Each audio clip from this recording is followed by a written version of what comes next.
एक कॉन्ट्रैक्टर के पास एक कारपेंटर काम किया करता था।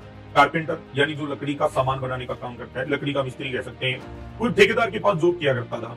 वो कारपेंटर अपने हाथ का इतना कलाकार था, इतना बढ़िया वो मतलब कारीगरी का काम करता था कि वो इस बात के लिए बड़ा फेमस था।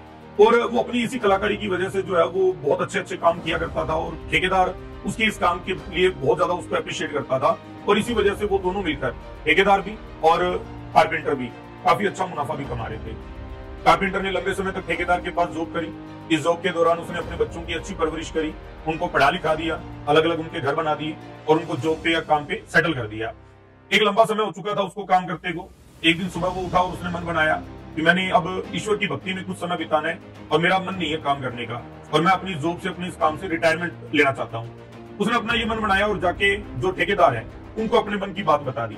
ठेकेदार ने कुछ मिनट विचार किया और विचार करके कहा कि आपने मुझे अचानक से ये अनाउंस कर दिया कि आप रिटायरमेंट लेना चाहते हो, लेकिन मैंने आपके नाम से एक कॉन्ट्रैक्ट ले लिया है, तो प्लीज आप जाते हुए उस कॉन्ट्रैक्ट को जरूर पूरा कर जाओ। जो कारपेंटर था उसका बिल्कुल मन नहीं था, क्योंकि उसने विचार बना लिया था कि उसने जाना है, लेकिन वो इतने लंबे समय से 30-35 साल से इकट्ठे काम कर रहे थे, तो वो अपने ठेकेदार को नाराज नहीं करना चाहता था और उसने जाते हुए बेमन से जो वो कॉन्ट्रैक्ट ले लिया और वो उस काम में लग गया। अब कॉन्ट्रैक्ट पे वो जाया तो करता, लेकिन वहां पर उसके हेल्पर ही सारा काम संभालते, उसका अब ज्यादा मन नहीं लगता। जैसे तैसे अगले 3-4 महीनों में उसने जो है वो अपना काम कंप्लीट किया। एक बिल्कुल नया मकान बनाने का कॉन्ट्रैक्ट था, लकड़ी का मकान बनाने का, और उसने वो कॉन्ट्रैक्ट पूरा किया और अपने ठेकेदार को कॉल करके उसने बोला कि कॉन्ट्रैक्ट पूरा हो चुका है, आप प्लीज मकान संभाल लीजिए और उसकी चाबियां मेरे से ले लीजिए। कॉन्ट्रैक्टर आता है, आके उसने, जो कारपेंटर है वो मकान के बाहर ही खड़ा था, वेट कर रहा था। चाबियां उसने दी कॉन्ट्रैक्टर को, कॉन्ट्रैक्टर ने अंदर एंटर किया, सारा घर देखा, संभाला। उसके बाद बाहर आया, बाहर आके उसने जो मकान की चाबी है वो कारपेंटर के हाथ में थमाई और बोला, आपकी और मेरे इस लंबे साथ की बदौलत, इस लंबे साथ के बदले मेरी तरफ से एक छोटा सा उपहार आपके लिए।